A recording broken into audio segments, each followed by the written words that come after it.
기독교는 누가 뭐래도 십자가와 부활의 종교입니다.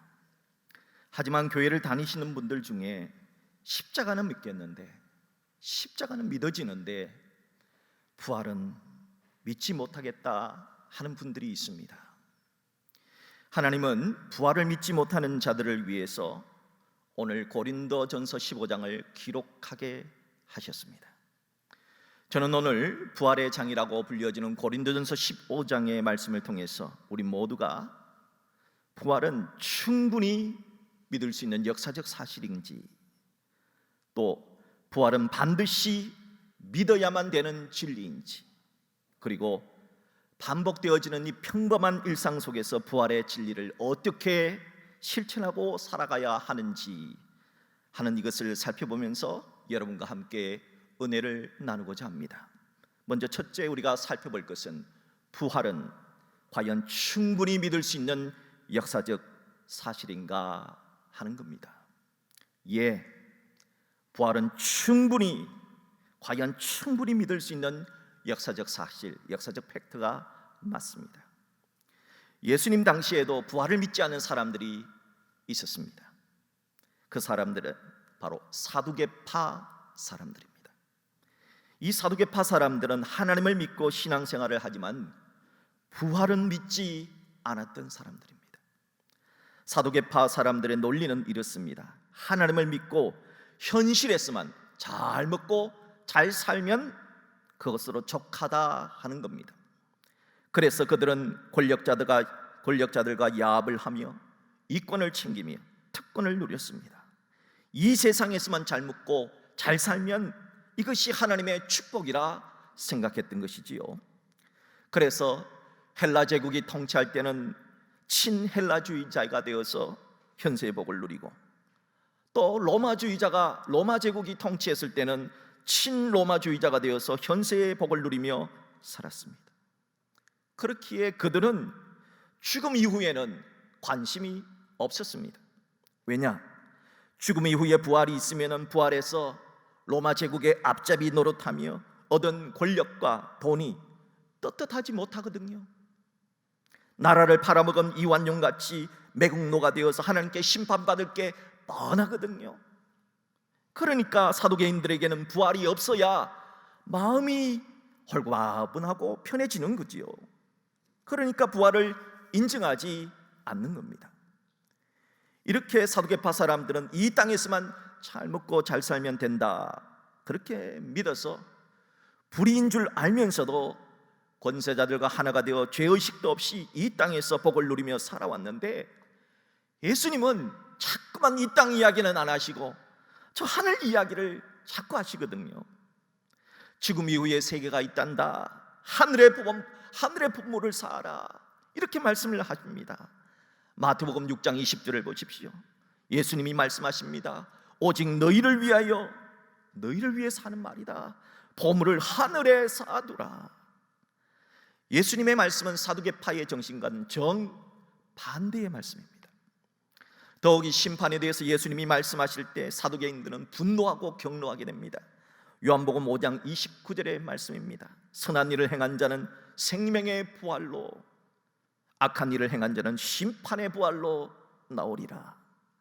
죽기 전에 이 땅에서 어떻게 살았느냐에 따라서 천국 혹은 지옥에 간다 하니까, 사두개인들은 그 말씀을 생각하니까 이 땅에서 잘 먹고 잘 살다 죽으면 끝이라고 믿었던 사두개인들은 자신의 생각을 해도 지옥 갈 게 뻔하거든요.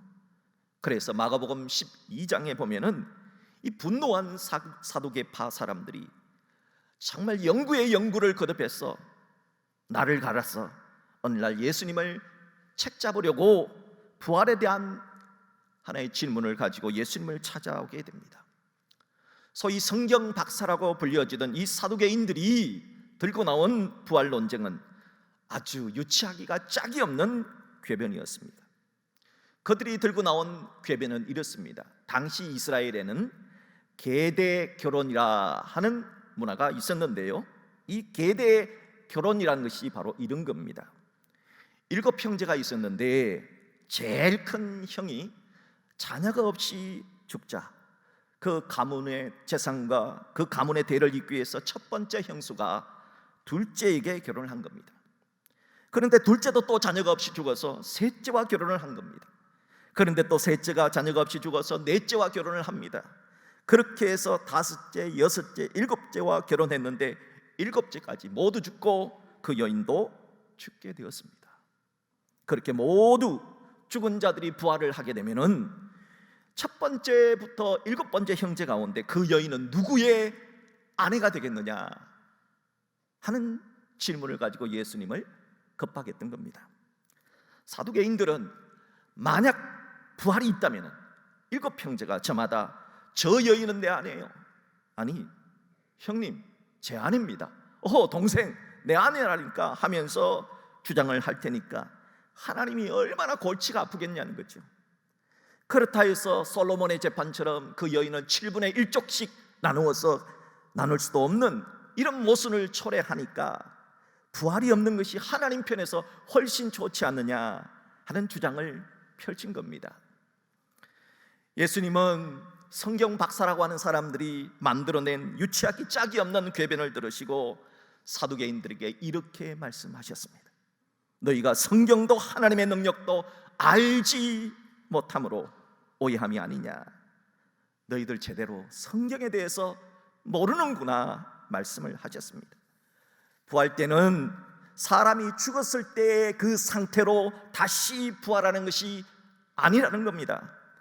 여러분, 병들어 죽었다고 해서 부활할 때 병든 몸으로 부활하는 것이 아닙니다. 늙어 죽었다고 부활할 때 늙은 몸으로 부활하는 것이 아닙니다. 치매로 죽었다고 해서 부활할 때 치매로 부활하는 게 아닙니다.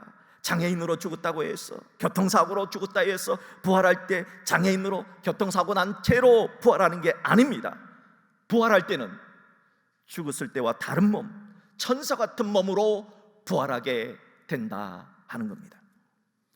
부활장이라고 불려지는 고린도전서 15장 42절, 43절, 44절을 보게 되면은 부활을 할 때는 어떤 몸으로 부활을 하는가 자세한 설명이 나옵니다. 분명 죽을 땐 썩은 몸이에요. 우리의 몸은 땅에 들어가면 썩잖아요. 그런데 부활을 하면은 썩지 않느냐 하는 몸으로 부활한다는 거예요. 분명 죽을 때는 욕된 몸입니다. 우리가 살아있을 때 얼마나 많은 욕을 먹습니까? 그러나 부활을 하면은 영광스러운 몸으로 부활하게 됩니다. 우리가 죽을 때는 약한 몸입니다. 약하니까 병들고 약하니까 죽지요. 그런데 약한 몸이 아니라 부활할 때는 강한 몸으로 부활한다는 겁니다. 분명 죽을 때는 육의 몸인데 부활할 때는 예수님처럼 밥을 먹어도 되고 생선을 먹어도 되고 안 먹어도 되는, 벽을 통과하고 문을 그냥 통과할 수 있는 그런 신비한 신령한 몸으로 변화된다 하십니다. 그러므로 예수님은 사두개인들의 이 궤변, 부활이 없다는 궤변을 말씀으로 물리치셨던 겁니다. 또한 초대교회 성도 가운데 육체적 부활을 믿지 못하는 성도들이 있었습니다. 바로 고린도 교회 성도들이었습니다.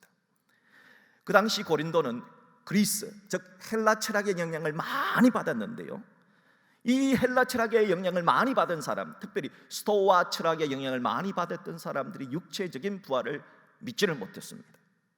왜냐하면 스토아 철학은 어떤 내용을 품고 있느냐, 인간의 육신은 악하고 인간의 영혼은 선하다. 그래서 악한 육신은 부활하지 않고 영혼만 부활하게 된다 하는 영혼만의 부활을 믿고 있었습니다. 바로 그런 생각을 가진 자들에게 오늘 고린도전서 15장이 기록이 된 겁니다. 자, 먼저 성경 고린도전서 15장은 부활은 성경적인 사건이다 하는 것을 밝히고 있습니다. 고린도전서 15장 3절과 4절을 보십시오. 성경대로 그리스도께서 우리 죄를 위하여 죽으시고, 어느 성경에 예수님이 죽는다고 예언을 했습니까? 이사야 선지자의 예언에 담긴 이사야서 53장 12절 말씀을 보면 메시아가 사망에 이르게 된다 하는 예언이 있습니다. 그 예언대로 예수님이 죽으신 것이지 예수님이 우발적으로 죽은 것이 아니라는 겁니다. 또한 4절을 보십시오. 장사 지낸 바 되었다가 성경대로 사흘 만에 다시 살아나사. 예수님의 부활이 그냥 일어난 것이 아니고 호세아 선지자가 호세아서 6장 2절에서 셋째 날에 살리라 하신 그 예언대로 예수님이 사흘째 부활하시게 되었다. 예수님의 부활은 성경적인 사건이다 하는 것을 드러내신 것입니다. 또한 성경 고린도전서 15장은 부활은 역사적인 사건이다, 역사적 사실이다, 히스토리컬 팩트다 하는 것을 말씀하셨습니다. 고린도전서 15장 5절에서 8절의 말씀을 보십시오. 먼저 게바에게 보이시고, 아니 막달라 마리아에게 먼저 보인 것이 사실이거든요. 그런데 왜 게바냐, 왜 베드로냐? 그 당시의 기록의 기록 문화가 남자들만 기록하게 되어져 있는 기록 문화를 가지고 있었기 때문에 죄송하지만은 여성의 이름은 빠진 것 같습니다. 자, 게바에게 보이시고 12제자에게 그 후에 500여 형제에게 일시에 보이셨나니 그 중에 지금까지 대다수는 살아있어요. 어떤 사람은 잠들었으며 그 후에 야고보에게 보이셨으며 그 후에 모든 사도에게와 맨 나중에 만삭되지 못하여 난 자 같던 내게도 사도 바울에게도 보이셨느니라. 고린도 전서라고 하는 성경책이 기록될 당시에 예수님의 부활을 두 눈으로 목격한 사람들이 실제로 많은 사람들이 500명 이상이 살아 있었다는 겁니다. 그렇게 목격자가 수백 명이나 살아 있는데도 부활이 진짜가 아니라면 어떻게 이 성경책을 기록할 수 있었겠습니까? 그걸 보는 사람들이 야, 이 가짜인데? 라고 말할 수 있지 않았겠습니까? 이것이 성경에 들어왔다는 말은 그 당시에 부활했다는 사실이 실제적인 역사적인 팩트이기 때문에 사람들이 이 말씀을 받아서 믿고 살았다 하는 겁니다. 그러므로 부활은 500명 이상의 목격자를 가진 역사적 사실이다 밝히고 있는 겁니다. 자, 그렇다면 둘째로 우리가 살펴봐야 할 것은 부활은 반드시 믿어야 되는 진리인가 하는 겁니다. 예, 부활은 크리스찬이라면 반드시 믿어야 되는 진리가 맞습니다. 인도의 성자로 불린 선다싱이라고 하는 분에게 어떤 영국의 교수가 당신은 뿌리 깊은 힌두교 신자인데 어떻게 기독교로 크리스찬이 될 수 있었습니까? 하는 질문을 했습니다. 그때 인도의 성자였던 선다싱이 이렇게 대답을 했습니다. 예, 그것은 예수님의 부활 때문입니다. 힌두교나 불교에서는 죽음 후에 부활이 없지만 기독교만이 부활이 있기 때문입니다 라고 답했습니다. 그렇습니다. 부활은 기독교를 다른 종교와 구별시켜주는 진리입니다. 그래서 부활을 믿어야 됩니다. 부활은 기독교가 구원의 종교라는 가장 중요한 진리가 됩니다. 그래서 크리스찬이라면 반드시 부활의 진리를 믿어야 하는 것입니다. 제가 만약이라고 하는 말을 써서 죄송하지만 만약 사두개파나 헬라 철학에 심취한 자들의 말처럼 죽은 자의 부활이 없다면 어떻게 되는 것일까요? 고린도전서 15장은 만일 부활이 없다면 어떻게 되는가 하는 것에 대해서 말씀을 해 놓았습니다. 4가지 말씀을 했는데요. 첫째, 만일 부활이 없다면 우리가 믿는 믿음은 헛것이며 헛된 믿음이 된다는 겁니다. 둘째, 만일 부활이 없으면 복음 전하는 자들, 선교사들이나 목사들은 다 거짓 증언, 즉 사기꾼이 될 것이다 하는 겁니다. 셋째, 만일 부활이 없으면 부활의 복음을 믿고 죽은 신자들, 믿음의 선배들은 망하였으니 하고 망한 사람이 된다는 겁니다. 네 번째, 만일 부활이 없으면, 그리고 다만 이 세상에 산 뿐이면 모든 사람 가운데 우리 그리스도인이 더욱 불쌍한 자다, 불쌍한 자가 될 것이다 하는 겁니다. 과연 아브라함이 부활을 믿으며 이삭을 드렸던 그 믿음이 헛되다 말할 수 있습니까? 과연 부활을 믿었던 초대교회 성도들이 박해의 시기 때 카다쿰이라는 지하 무덤에서 살고 잡혀서 혹 잡히게 되면 로마 원형 경기장의 짐승들의 먹이가 되면서도 신앙을 지켰던 그 믿음이 아무런 의미가 없는 것일까요? 과연 우리 교회에 복음을 전해주었던 사무엘 무어 선교사나 노예리 선교사님을 비롯한 우리 믿음의 선배들이 다 사기꾼이요, 가짜여 불쌍한 사람들일까요? 아닙니다. 우리들은 부활을 믿고 헌신하며 희생했던 아브라함이나 다윗이나 믿음의 선배들 불쌍히 여기는 것이 아니라 우리는 자랑스럽게 여깁니다. 우리는 십자가와 부활의 복음을 전해주셨던 사도 바울이나 제자들을 비롯한 그분들을 사기꾼으로 여기는 것이 아니라 존경을 합니다. 그 이유는 부활이 진리가 맞기 때문입니다. 성경은 부활이 없다는 사람들은 어떻게 살아가는가에 대해서 짤막하게 이렇게 기록을 해 놓았습니다. 고린도전서 15장 32절 중반절입니다. 부활이 없는 사람들은 이렇게 말합니다. 죽은 자가 다시 살아나지 못한다면 내일 죽을 터이니 먹고 마시자. 먹고 마시자. 부활이 없는 사람들은 미래에 희망이 없습니다. 내일이 없습니다. 그러니까 오늘 먹고 죽고 마시자, 엔조이하자 하면서 산다는 겁니다. 그러나 부활을 믿는 사람은 부활이 분명히 있기 때문에 어려운 일을 만나도, 나쁜 일을 만나도, 절망의 일을 만나도 낙심하지 않고 긍정과 희망을 가지고 이 또한 지나가리라 하며 살아간다 하는 겁니다. 분명 예수 믿는 사람들도 힘들 텐데 남을 돌보는 일에 헌신하며 살아간다는 겁니다. 무엇이 그렇게 살아가게 하는 것일까요? 사도 바울은 고린도후서 11장에서 자신이 부활을 믿기 때문에, 과거에는 부활을 믿기 전에 교회를 박해한 사람으로 살았을 때 그때는 아무렇게나 살았지만 부활이 있다는 사실을 알고 부활의 예수님을 만난 다음에는 얼마나 많은 고생과 얼마나 많은 희생을 했는지, 그것에도 얼마나 자신이 참았는가를 고린도 후서 11장에 이렇게 기록을 해 놓았습니다. 자, 부활을 믿었던 사도 바울이 얼마나 참았는가 한번 들어보세요. 고린도후서 11장 23절에서 27절입니다. 23절, 옥에 갇히기도 틈 많이 하고 매도 수없이 맞고 여러 번 죽을 뻔 하였으니 유대인들에게 40에서 하나 감한 매를 무려 5번 맞았으며 3번은 태장으로 맞았고 1번은 돌로 맞았고 3번은 파선하였고 일주일을 깊은 바다에서 지냈습니다. 여러 번 전도 여행을 하면서 강의 위험과 강도의 위험, 동족의 위험, 이방인의 위험, 시내의 위험, 광야의 위험, 바다의 위험, 거짓 형제 중의 위험을 당하고 또 수고하며 애쓰며 여러 번 자지 못하고 줄이며 목마르며 여러 번 굶고 춥고 헐벗었노라. 사도 바울이 왜 이런 고난과 고생을 참아냈느냐? 더 좋은 부활이 있기 때문입니다. 고생 뒤에 낙이 있기 때문입니다. 작년과 올해 우리들은 2차례에 걸쳐서 코로나19라는 전염병 속에서 부활절을 맞이했습니다. 우리 2년 동안 이렇게 부활절을 맞이했는데 과거에는 어떻게 했을까? 한번 역사를 찾아봤습니다. 그런데 놀라운 사실을 알게 되었습니다. 2세기의 크리스찬들은 무려 15번이나 전염병 속에서 부활절을 맞이했다는 겁니다. 무려 15년이나 이어진 천연두라는 전염병 속에서 부활절을 맞이했습니다.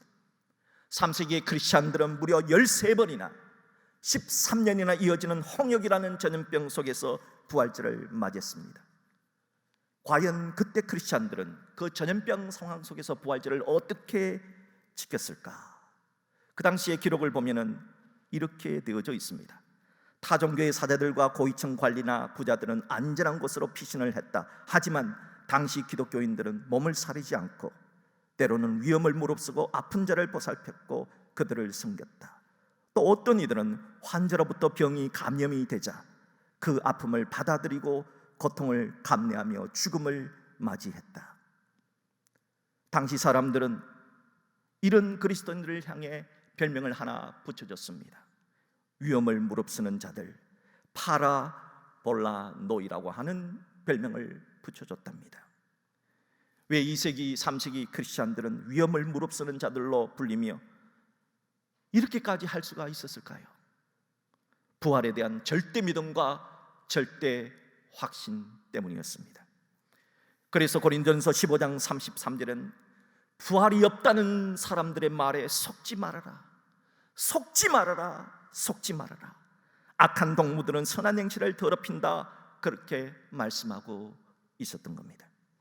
자, 그렇다면 이토록 부활이 분명하다면 셋째로 우리가 살펴보게 될 것은 평범한 일상이 반복되는 우리 현실의 상황 속에서 어떻게 부활의 진리를 실천하고 살아가야 할까 하는 문제입니다. 분명 고린도서 13장 5절의 말씀은 너희는 믿음 안에 있는가 너희 자신을 시험하고 너희 자신을 확정하라 했습니다. 우리의 믿음을 어떻게 하면 이 일상적인 삶 속에서 우리의 믿음, 부활을 믿고 있는 믿음을 시험하고 확정할 수가 있을까요? 고린도전서 15장의 말씀은 두 가지 방법을 말씀하고 있습니다. 첫째는 영적으로 깨어서 의를 행하고 죄를 짓지 않고 사는 것이다 말해주고 있습니다. 자, 본문 34절을 보십시오. 깨어 의를 행하고, 영적으로 깨어야 한다. 의를 행하고 죄를 짓지 말라 했습니다.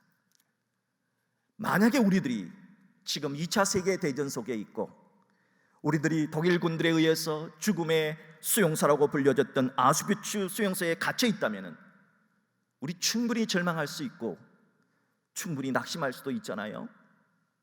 그런데 그런 죽음의 수용소에서 나는 믿는다라고 하는 노래를 불렀던 사람들이 있었습니다. 바로 이런 노래입니다. 나는 믿는다. 나의 메시아가 나를 돕기 위해서 반드시 나를 찾아오리라는 사실을 나는 믿는다. 자신의 종로들이 가스실에서 죽어가는 모습을 보면서 다음 구절을 이렇게 노래했습니다. 그런데 때때로 메시아는 너무 늦게 오신다. 아우슈비츠 수용소에 갇힌 어느 한 외과 의사는 내가 새벽 날개를 치며 저 바닥 끝에 가서 그할지라도 곧 거기서도 주의 손이 나를 인도하시며 주의 오른손이 나를 붙드시리라 하는 말씀을 믿고 나는 믿는다. 나는 믿는다. 주님이 나를 도와주실 것이라, 찾아주실 것이라 나는 믿는다 노래를 부르며 언제 가스실로 데려가서 죽을지 모르는 상황 가운데서도 그는 매일 아침 덥수룩한 수염을 깨끗하게 면도를 했다고 합니다. 독일군 병사가 보니까 아니 저 젊은 의사는 언제나 수염 하나 없이 깨끗한 모습을 보이는 거예요. 언제 죽을지도 모르는데.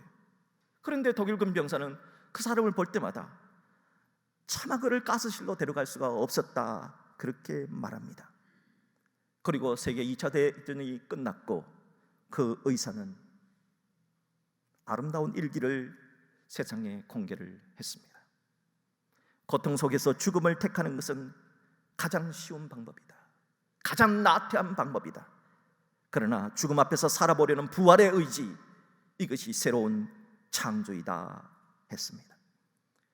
부활의 믿음은 평범한 일상의 삶 속에서도 가장 쉬운 방법을, 가장 나태한 방법을 선택하는 것이 아니라 영적으로 깨어서 의를 선택하고 의를 행하고 죄를 거부하며 살아낸다는 것입니다. 사랑하는 성도 여러분, 바라기는 부활 신앙을 가진 여러분으로서 영적으로 깨어서 평범한 일상생활 속에서도 의를 선택하시고 죄를 거부하는 그런 부활에 대한 절대 믿음을 가진 신자로 살아갈 수 있기를 주의 이름으로 축복합니다. 둘째는 평범한 일상생활 속에서 어떻게 부활 신앙을 지키며 살아가느냐, 흔들리지 말고 주의 일에 더욱 힘쓰는 자로 살아가면 된다 하는 겁니다. 본문 58절의 말씀을 보십시오. 그러므로 내 사랑하는 형제들아, 견신하며 흔들리지 말고 항상 주의 일에 더욱 힘쓰는 자들이 되라. 이는 너희 수고가 주 안에서 헛되지 않은 줄 알미니라. 언젠가 예수님께서 이 세상에 다시 오실 때 우리가 이 땅에서 어떻게 살았느냐에 따라서 상급이 달라지게 됩니다.